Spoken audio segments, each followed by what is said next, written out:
Dear Lady Love TV. Billionaire's Night with his ex. Tunghayan na po natin ang ika-6 na bahagi. Nakabihis na si Shana ng pang-alis ng madatnan siya ni Vic sa kusina. Gusto nang tapusin ni Shana ang research sa ibang lugar na i-feature sa programa nila. Hindi na lang niya pinansin ang pagwawala ng puso nang matanaw ang papalapit na lalaki. Tuloy siya sa paghahagilap sa hindi mahanap na cast? Tanong ng lalaki. No, kape lang. May lakad pa ako eh. Sagot niya. Wala ba si ate? Si ate sa kanya. Kagaya ng kape, hindi ko rin siya mahanap. Akala ko nagpaalam sa iyo na magbabakasyon or something. Hindi eh. Pero sa kape baka matulungan kita. Binuksan nito ang isang cupboard. Isang supot ng brewed coffee ang nakita ni Shana. Naalala niya, brewed coffee nga pala ang iniinom ng lalaki. I brought it with me. Hindi ko sure kung mayroong brewed coffee rito eh. Ikaw na ang Boy Scout, sabi ni Shana. Wala silang makitang percolator pero may kaserola at gas stove, kaya old style ng pag-brew ng kape ang ginawa nila. Si Vic ang gumawa. Isinama na rin ng lalaki ang pagluluto ng almusal. Nagpresentang tutulong si Shana pero sabi ni Vic ay kaya nito at maupo na lang siya. Eh di maupo. Pero boring ang maupo lang kaya hindi nagtagal. Ipinanood niya na ang bawat kilos ni Vic. Nakatalikod naman ang lalaki kaya hindi nito malaman ang ginagawa niya. Why? Biglang tanong ni Vic. Nataranta si Shana. Ano ang hinihingi nito ng dahilan? Ang panonood niya, alangan sabihin niya ang totoo na naaaliw siyang tingnan kahit ang backside lang nito. Ang ganda kasi ng shape ng bat mo. Muntik niya nang masabi. Nakagat na lang ni Shana ang dila sa huling sandali kaya napigilan niya ang pagsasalita. Why didn't it work out? With you and Drew, yun pala ang winaway niya. Nakahinga ng maluwag si Shana. Hindi naman pala bistado ang ginagawa niyang magandang tanawin ang lalaki. Basta lang, baka not meant to be kami. Madaling mahagilap ang ganoong sagot. Eh si Clara, ba't hindi ka nakip? Nag-usisa rin siya. Hindi na rin lang siguro kami meant to be. Panggagaya niya ng dahilan. Nasaan na siya? Nagkibit balikat ang lalaki. May naging kapalit naman siguro siya, hindi ba? Naalala niya ang sinabi ni Vic noon kung bakit napadpad ito bigla sa bahay na yon. Magmumukmuk daw ito. Hindi rin umubra? Hindi rin kayo meant to be? I hope not. Na hindi kami meant to be. Hindi natuwa si Shana sa narinig na sagot. So umaasa ang lalaki na maaayos nito ang relasyon ng kung sino mang babae na iyon. Obvious ba? Part of me wants to think it's really over, but part of me is hoping that na pwede pa kayong maging okay? Well, natural lang yun. Ikaw ba, hindi na nasunduan ni Drew? Nasundan syempre. Choosy lang naman ako pero walang balak na mag-alatibetan monk. I see, mapakla ang tono ni Vic. Eh, nasaan na yung naging kasunod? Sa tabi-tabi lang, hindi na umimik ang lalaki. Tuloy lang ito sa ginagawa. Pagkatapos ay saka humarap sa kanya. Dala na ni Vic ang isang plato. Nagkukumuhog pa sa pagtayo si Shana para maghain. Sa pagmamadali niyang kumuha ng mga kubyertos, ay natabig niya ang lalagyan ng mantika na naiwan ni Vic na nakapatong sa gilid ng kalan. Sasaluhin dapat iyon pero may nakipag-unahan sa kanya. Si Vic, kamay tuloy nito ang nahagip, imbes ng lagay ng cooking oil. Mabuti na lang at mabilis ang reflexes ng lalaki. Nagawang abutin ng isa pa nitong kamay ang mantika. Sabay silang napadiretso ng tayo pero ang mga kamay nila hindi nagkahiwalay. Sinubukan naman ni Shana na bawiin ang kamay niya. Hindi nga lang bumitaw si Vic na para bang gusto nitong mahawakan pa ng matagal-tagal yung kamay niya. At sino siya para tumanggi sa grasya? Oo, grasya ang tingin ni Shana sa napakasimpleng pagkakalapat ng mga kamay nila. Dati kasi, kapag nag-holding hands while walking sila, pakiramdam ni Shana ay lumalakad siya sa ulap. Niwala na nga siyang gustong maka-holding hands pagkatapos nilang maghiwalay ni Vic. At ngayon ay nagkaroon uli siya ng pagkakataon na maramdaman ang masarap na sensasyong hatid ng paglalapat ng mga kamay nila. Kahit aksidente lang ang pangyayari, may hatid pa rin iyong nakakakuryenteng kiliti sa kanya. Namiss ko to. Buong puso niya iyong inamin sa sarili. Itatanggi pa ba niya kung ganoong feel na nga niya? Na-miss at pinanghihinayangan ni Shana ang hindi niya naranasan kung ano sila dati. Yung feelings nila sa isa't isa ni Vic. Yung habang magkahawa kamay ay titingin ito sa kanya na may pagmamahal sa mga mata. Ayaw sa akin ng mama mo. Nakakahiya na punong-puno siya ng insecurity noon. Nakaka-stress siya at malamang na napuno na si Vic. Baka nga iyon ang dahilan kaya pumatol ito kay Clara. Sorry, nasabi ni Shana nang hindi sinasadya. Para saan? Tanong ni Vic. Sa lahat. For dumping me, you mean? Umasim ang itsura ng lalaki. Muntik nang mapangiwi si Shana. Magpapaliwanag dapat siya pero naalala niya ang eksenang dinat na noon sa kondo ni Vic. Kasali na yon. Sabi na lang niya. Okay, hindi muna umimik si Vic pagkatapos magsalita. Lalamig ang pagkain. That's it. Sabi nito pagkatapos ng ilang segundo. Wala ang taong pwedeng kausapin tungkol sa lumang kumbento. Ang ibang tinanong ni Shana ay para mas malaking porsyento na kwentong barbero ang nalalaman kaysa sa mga detalyeng may basihan. Imbis masayang ang oras, ay naglibot-libot na lamang muna si Shana sa loob ng kumbento. Lumang istruktura na iyon, halos sintanda na yata ng bahay ng mga Perez at dati rin daw natirahan ng mga pamilyang wala na sa bayan na iyon. Hindi naman natatakot si Shana, lalo at wala siyang masense na kahit anong presence sa lugar. Paglabas ng courtyard ay saka siya umintik ng mapasigaw. May natanaw kasi siyang figura na nakatayo malapit sa fountain na ngayon ay wala nang dumadaloy na tubig. Pero hindi natuloy ang pagsigaw ni Shana dahil nakilala niya ang attire ng figura. Iyon ang suot kanina ni Vic. Anong ginagawa mo rito? Mahina niyang tanong pero mukhang naririnig ng lalaki kaya bumaling sa kanya. Bawal bang magpunta rito? Painosente nitong tanong. Hindi sa ganoon kaya lang, sabi sa'yo kanina sasamahan kita, kaso iniwan mo lang ako, di sumunod ako. Sinabi mong sasamahan mo ako? Hindi yun maalala ni Shana. Hindi mo narinig? Kung narinig ko, itatanong ko pa ba? Ganti niya. Napangiti ng bahagya si Vic. Akala ko ayaw mo talaga akong makasama. Anong inaasa ng isang to? Parang pabebe ang lalaki, pero wala siyang maisip na rason para gawin ito niyon. Gusto ko rin kasing mapasyalan tong kumbento. Mas masaya kung may kasama kang ghost whisperer. Why are you acting that way? Walang matinong maisagot si Vic sa tanong na iyon. Pa-cute. Iyon ang tawag sa kanyang ginagawa. Hindi yun gawain ni Vic. Minsan nga lang yata niya ginawa. Now he was doing it again. And to the same girl. Kahit ang pagsunod kay Shana sa lumang kumbento, hindi niya mabigyan ng paliwanag. He just felt that he didn't want her out of his sight. Dahil sa loob ng mahabang panahon, ay noon lang uli naramdaman ni Vic na buhay siya. Those past many months after he and Shana broke up, he was simply existing.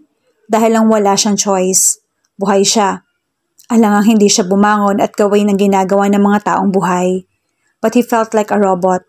Gumagalaw lang pero walang nararamdaman. Kaya nga kahit ang pakikipag-usap sa mga pasyente, kinatatamara na ni Vic. Kung hindi lang siya nakokonsensya, hindi na niya uusisain pang mabuti ang symptoms na dinadaing ng mga pasyente. Nawala ng inspirasyon si Lolo. Pintor ang great-great-grandfather ni Vic, an artist. Mas mahirap para sa isang creative person na katulad ni Lolo ang mawala ng inspirasyon. Kaya siguro kahit naririnig-rinig niyang hindi nalalayo sa level ni Juan Luna ang kakayahan ni Lolo, ay hindi ito sumikat. Because of a lost love. Kung noon niya naisip yon ay baka dinismiss ni Vic ang ideya. Baka nga pinagtawanan pa niya. Pero ngayon, parang naiintindihan na niya. Nakakawala nga naman ng gana sa buhay ang mawala ng minamahal. Hindi naman siguro masasabing mahina o talunan si Lolo. Nagawa nitong ituloy ang buhay. Inasikaso at pinalago ang lupain ng kanilang angkan. Hindi na nga lang yata ito nakapagpinta pa. Life went on for Lolo. The way it had gone on for Vic and would keep on going still. Yun nga lang, posibleng maging kasinlungkot siya ni Lolo. But, type mong sumama sa ghost whisperer ngayon. Dati ayaw mo. Tanong ni Shana na nagpabalik ng atensyon ni Vic sa kasalukuyan. What? Anong ayaw? I never said that. Busy lang ako. Sagot niya. Totoo yon, busy talaga si Vic. Nagsisimula pa lang siya mag-establish noon ng career at pakiramdam niya, lahat ng pasyente ay dapat niyang mapagaling. So ano, May nakausap ka bang kaluluwa? Tanong niya. Wala siya ata sila. Sagot ni Shana saka iginala ang tingin sa paligid para nakikiramdam. Maya-maya umiling ito. Talagang wala. Let's go there? May itinuro si Vic sa mas mataas na floor. Inilahad pa niya ang kamay kay Shana. Parang nag-aalangan ng babae pero inabot naman ito ang kamay niya. I miss this. Noon lang na-realize ni Vic na ang sarap pala talaga na may ka-holding hands. At hindi lang basta kung sino, kundi isang taong naging mahalaga sa kanya. At mahalaga pa rin hanggang ngayon. Sayang ang oras kung aalis na lang siya basta. Iyon ang katwiran ni Shana kanina. Pero ngayon sinundan pala siya ni Vic ay may iba ng dahilan ang desisyon niyang maglibot sa lumang kumbento. Gusto pang patagalin ni Shana ang magkasama sila ni Vic. Hindi na natuto ang pegte. Kantsaw niya sa sarili. Ano ba ang mapapala niya kung sasamantalahin ng sandaling masaya siya kasama ang ex-boyfriend? Maghihiwalay din sila pagkatapos. At dahil masyado siyang natuwa sa pangyayari, starting over again ang posibleng drama niya kapag wala na ang lalaki sa kanyang paningin. Duda naman siyang gugustuhin nitong bigyan ng part 2 ang love story nila. Nagmumukmuk nga siya dahil sa ibang girl, hindi ba? Parang dinutdot ang puso ni Shana nang maalala yon. Bakit ba hindi niya kaagad naisip ang posibilidad na ginagawa lang siyang amusement ng lalaki? Di umalis ka na dyan. Now na, talak ng bahagi ng pagkatao niyang may pagkamahadera. Gagawin ko talaga, tingnan mo pa, sagot ni Shana. Pero isang sulyap lang kay Vic ay nanlambot ang paninindigan niya. Halika na, yaya nito na sa malapad na hagdan nakatingin. Sa second floor ay mas may nasagap ng enerhiya si Shana. Pero mukhang ni isa sa mga nagpaparamdam sa lugar ay walang balak makipag-usap sa kanya. Posibleng kontento na ang mga ito sa kinaroroonan kaya nananahimik. Kung may ghost sightings man dati, pwedeng hindi yun sinadya ng mga nagpakita. At syund lang sa energy vibration ng mga kaluluwa ang mga taong nakakita. May tinatawag din na mga astral shell, yung bakas o naiwang enerhiya na ang mga taong dating tumira roon at pwedeng iyon ang nakita ng mga napagdaan sa lugar. Hindi naman kasi lahat ng sinasabing multo ay mga kaluluwang hindi matahimik. Meron na ni hindi nila alam na patay na sila kaya ginagawa pa rin ng mga nakagawian. Pero si Sinay, ramdam talaga ni Shana sobrang pagkabalisa nito. Ito ang nagsasabing isa talagang kaluluwang hindi matahimik at hindi lang basta astral shell. Dahil sa sobrang pagmamahal niya kay Lolo Vic, sa loob-loob ni Shana, magagaya ba siya kay Sinay kapag bigla siyang namatay ngayon? Maglalagi rin ba ang kaluluwa niya sa tinitirhang bahay? Nanghihinayang na hindi niya tinamad ang naging pagkakamali. Nilingon niya si Vic. Nakatingin din pala ito sa kanya at kagaya niya, parang may pinag-iisipang malalim. May sasabihin dapat si Shana pero nahila bigla ang kamalayan niya. Nasa pasilyo na ikalawang palapag si Sinay. Abala siya sa pagkilati sa imahe ni San Miguel na gustong ipagaya sa kanya ng may-ari niyon. Sinlaki ng taong imahen kaya kinakailangan niyang pumunta sa bahay ni Senyora para mapag-aralan ang imahen. Abala na siya sa pagsusukat pati na ang pagguhit ng itsura ng imahen sa dala niyang kwaderno nang may marinig siyang mga boses. Natigil siya sa ginagawa na makilala ang mga iyon, parang si Senyora Dory. Ito yata ang sakay ng karuwahe na narinig niyang dumating kanina. Hindi niya pinansin iyon dahil sa gagawin niyang nakatuon ng atensyon. Pero ngayon ay hindi niya mapigilan na maantig ang kanyang kuryosidad. Ikakasal na si Vic. Nanigas si Sinay sa kinatatayuan sa sinabing iyon ng ginang. Totoo ba yun? Kailan lang sila nagkita ni Vic? At wala itong nabanggit tungkol sa pagpapakasal sa iba. Hindi siya nakatiis. Patningkayad siya naglakad papunta sa dulo ng pasilyo at maingat na sumilip sa salas. Si Senyora Dory nga ang naroon, kausap ang kaibigan nito na si Senyora Melly. Siya nga ba? Kahit si Senyora Melly ay halatang nagulat sa balita. Nakausap ko na ang mga magulang ni Tere. Itadaos ang kasal nila sa lalong madaling panahon. Hindi pwedeng ipagpaliban dahil sila ay nagtagpo ang magkasama ng silang dalawa lamang at magkahawak pa ang mga kamay. Hindi maaaring hindi panagutan ni Vic ang nangyari sa kanila. Tungkulin ko bilang kanyang ina na tiyakin na ang gagawin niya ay iyong hinihingi ng kagandahang asal. Kaya nga rin ako naparito ay para anyayahan ka. Parang tuwang-tuwa ang ginang kahit na may kasamang hindi magandang pangyayari ang ibinalita nito.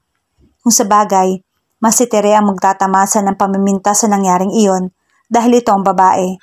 Kaya lang siguro nagagawa pang matuwa ni Senyora Dory ay dahil si Tere ang nagpipisil ng ginang na maging kabiyak ni Vic. Totoo palang sila ni Tere ang magkatipan kung ganon, sabi ni Melly. May bahid na mali siya ang boses. Alam ni Sinay kung bakit. Kumakalat nga kasi ang bali-balita tungkol sa kanila ni Vic. Wala nang iba pang katipan ng aking anak kundi si Tere. Matatag na pahayag ni Senyora Dory. Wala akong nanaising maging kabiyak ng dibdib niya kung hindi ang dalagang noon pa ipinagkasundo na namin sa kanya. Mula sa De Buena pamilya si Tere, bagay lang sa aking Vic. Siyang tunay, pagsang-ayon naman ni Senyora Melly. Iparating mo sa iyong uniko iho ang aking pagbati. Salamat, makakarating sa kanya ang iyong pagbati, sagot ni Senyora Dory. Napaatras si Sinay habang nakahawak sa dibdib na parang sasabog sa matinding sama ng loob. Kailangan niya makausap si Vic. Aalamin niya ang totoo mula sa lalaki. Hindi na niya tinapos ang ginagawa. Kagaya ng bahay ng mga Perez, may lihim na lagusan din ang bahay ng mga pamilya de Villa. Doon siya dumaan para makaalis nang hindi namamalaya ng iba. Si Vic ang sadya ni Sinay. Madalas ay nasa bahay ito at nagpipinta. Doon siya tumuloy. Uunahan niya ang pag-uwi ng Senyora Dory. Pero hindi niya nagawang pumasok man lamang sa bakuran. Nasa kalsada pa lamang inatanaw na ni Sinay ang lalaki. Nasa balkon ito at may kasama. Si Tere. Hindi naman nagsusolo ang dalawa. Sa isang bahagi ng balkon ay naroon ang tiyahin ni Tere habang nakatanaw sa may hardin. Nakatalikod ang tiyahin nito. Hindi pansin ng dalawa. Sinamahan lang siguro nito ang pamangkin sa bahay ng mga Perez. Sa hitsura ni Vic at Tere ay mukhang hindi na nga kailangan tanungin ni Sinay kung totoo ang narinig niya galing kay Senyora Dory. Perpektong larawan ng magsing-irog ang dalawa. Mukhang may sinasabi si Tere sa lalaki at kung ano man yon ay natawa si Vic. May isinagot ito. Hinampas ni Tere ng abaniko ang lalaki pero tumawa rin. Ipinantakip pa ang abaniko sa bibig at saka muling masuyong inihampas kay Vic. Bumaling sa isa't isa ang dalawa. Hinawi ni Vic ang hibla ng buhok ni Tere at sa tingin ni Sinay, hindi maalis-alis na lalaki ang mga mata sa mukha ng kasama. Habang pinapanood ang dalawa, ay parang sinasaksak ng punyal ang dibdib niya. Pero sinabi ni Vic sa akin na ako ang mahal niya, sa loob-loob ni Sinay. Ayaw tanggapin ang kanyang kalooban, ang naguhumiyaw na katotohanan na may ibang babae sa buhay si Vic. Madaling nagbitaw ng mga salita at ikaw ay isang walang muwang na madaling maniwala sa kasinungalingan niya. Hindi nagpakita si Sinay gaya ng unang plenano. Mabilis na siyang umalis. Hindi niya gustong pag-isipan ang pagdududang namumuo sa kalooban. Na ginawa lang siyang libangan ni Vic. Sinimsim ang kanyang bango. Tinikman ang kanyang alindog pagkatapos ay iiwan din dahil hindi siyang babaeng nababagay rito. Ikaw lang yung mahal ko. Parang hinahamak na siya ngayon ng mga salitang dati ay nagdudulot sa kanya ng saya tuwing maaalala niya. Kasalanan din naman ni Sinay. Kahit alam niyang hindi tama ipagkaloob ang kanyang sarili sa isang lalaking, hindi pa niya asawa ay nagparaya siya. Malamang na isa pang dahilan yon kaya ipinalagay ng lalaki na hindi siyang babaeng dapat nitong maging kabiyak. Pagdating sa bahay ay nagkulong sa kwarto si Sinay. Panay lang ang iyak niya. Halos hindi na siya makahinga sa tindi ng paghikbi. Sumasakit na ang kanyang mga mata, pati ulo. Kung gaano siya katagal na umiiyak, hindi niya na matukoy. Nakatulog kasi siya. Pero paggising ay matatag ang kanyang paninindigan. Hindi ko hahayaang ako ay magmukhang kawawa. Dignidad na lang ang mayroong si Sinay kaya kailangan niyang pangalagaan iyon. Ang kaibigan ni Sinay na si Mara ay nagsabi sa kanya. Kailan lang naluluwas ito ng Maynila at niyaya siya. May mapapasukan daw ito roon bilang kawaksi. Ayaw ni Sinay. Bukod sa may kabuhayan naman sila sa bayan nila, ay ayaw niya magkahiwalay sila ni Vic. Pero ngayon, mas nanaisin niyang mawala muna sa lugar na yon o mas maigi sa mundong ibabaw. Hindi siya nagsabi sa nakatatandang kapatid. Nag-iwan lang siya ng isang sulat. Isang sulat din ang ginawa niya para kay Vic. Ipagpaumanhin mo ang aking nagawa. Hindi ko pala kakayanin na tanggapin lang ang panlalait ni Senyora. Upang tayo ay hindi na pareho mahirapan, itinatapos ko na ang ating ugnayan. Nagkaroon ako ng pagkakataong tuparin ng isa kong pangarap, ang makarating sa syudad. Doon ko hahanapin ang mas magandang kapalaran. Doon din ay naghihintay ang lalaki mas nababagay para sa akin. Si Raymond. Iyon ang sinilagay ni Sinay sa sulat niya kay Vic na ibinigay niya sa isang bata. Binili niya ang bata na ibigay iyon ang sulat ng palihim kay Vic. Alam ni Sinay na matatandaan ni Vic si Raymond, ang kababata niyang nauna nang magpunta sa syudad. Bago nagpa siyang umalis ng bayan nila, isinuyo muna siya ni Raymond. Naikwento iyon ni Sinay kay Vic. Nagselos pa nga ang Katipan nang sabihin niyang nakatanggap siya noon ng sulat galing sa kababata. Panay ang agos ng luha ni Sinay nang iwan niya ang bayan nila. Kukurap-kurap na iginala ni Shana ang paningin sa lumang kumbento. Iyon pala ang dating bahay ni Nameli, ang bahay kung saan nalaman ni Sinay ang masamang balita na nagtulak dito para iwan ang bayan na yon. Ramdam niya ang lungkot ni Sinay sa pag-alis. Hindi lang ang buhay na nakagisna ng dalaga ang talikuran, kung hindi pati na rin ang pangarap nito na balang araw ay maging asawa si Vic Perez. Mabilis na naglaro sa isipan ni Shana ang pinagdaanan ni Sinay sa syudad. Naging mahirap para dito ang manilbihan sa iba, pero kalaunan ay pinala din naman ng dalaga. Nadiskubre ng pinapasukan ni Sinay ang talento nito sa paglililok. Naging daan yon para umalwan kahit paano ang buhay ni Sinay. Wala na sana itong planong bumalik sa bayang pinanggalingan kung hindi nagkasakit ang kanyang ate. It's this house. Dito nangyari ang eksena kung saan nalaman ni Sinay ang tungkol sa pagpapakasal ng lolo mo sa iba. Napatingin si Shana kay Vic na siya nagsalita. Maya-maya pa ay sariling karanasan nila ang naalala ni Shana.